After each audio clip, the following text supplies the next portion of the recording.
இந்த குக்கும்பர் நம்ம எல்லாருக்குமே தெரியும். ஆனா நமக்கு தெரியாத ஒரு டிஃப்ரெண்டான ஒரு குக்கும்பர் இருக்கு. அது என்னன்னு வாங்க பார்க்கலாம். வேற ஒண்ணும் இல்லைங்க. அந்த குக்கும்பர் ஒரு கடல்ல வாழ ஒரு உயிரினம். அதை பத்தின சில விஷயங்களை வாங்க தெரிஞ்சுக்கலாம்.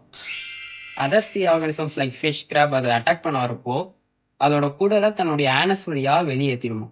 ஒரு ஆஃப்டர் ஃபியூ வீக்ஸ் அந்த குடல் வந்து தானாவே க்ரோ ஆயிடும். இந்த ஒரு ப்ராசஸ் பேரு எவிஸ்கேஷன் அப்படின்னு சொல்றாங்க. சீ குக்கும்பர் ப்ரீத் பண்ண தன்னோட வாயோ இல்ல அதோட செல்ஸ்களோ யூஸ் பண்றது இல்லையா. அது யூஸ் பண்ண அதோட ஆனஸ் தான் ஒரு ஆர்கனா யூஸ் பண்ணும். அது எப்படின்னா அதுக்கு தேவையான ஆக்சிஜனை வாட்டர் மூலமா ஆனஸ் மூலமா உள்ள எடுத்துக்கிட்டு அதுக்கு தேவையான ஆக்சிஜனை அந்த வாட்டர் மூலமாவே எடுத்துக்கணும். இதை கேட்க கொஞ்சம் சிரிப்பா தான் இருக்கும். ஆனா இதான நேச்சரு. டீப் சி லிவிங் ஆர்கானிசமான இந்த சீ குக்கும்பர் அதோட ஸ்ட்ரக்சரே ஒரு லிக்விட் போல ஒரு ஸ்ட்ரக்சர். ஒரு ஸ்மாலான பிளேஸ்க்கு போக அதோட உடம்ப கம்ப்ரஸ் பண்ணி அதுக்கேற்ற மாதிரி மாத்திக்கும். ஒரு இடத்துல ஸ்ட்ராங்கா ஒரு ஸ்டேபிளா நிக்கணும்னா அதோட உடம்புல வந்து ராக் போலவும் மாத்திக்கிற ஒரு தன்மை இருக்கு. ஃபார்மர்ஸோட ஹெல்ப்பர் எர்த்வார்ம்.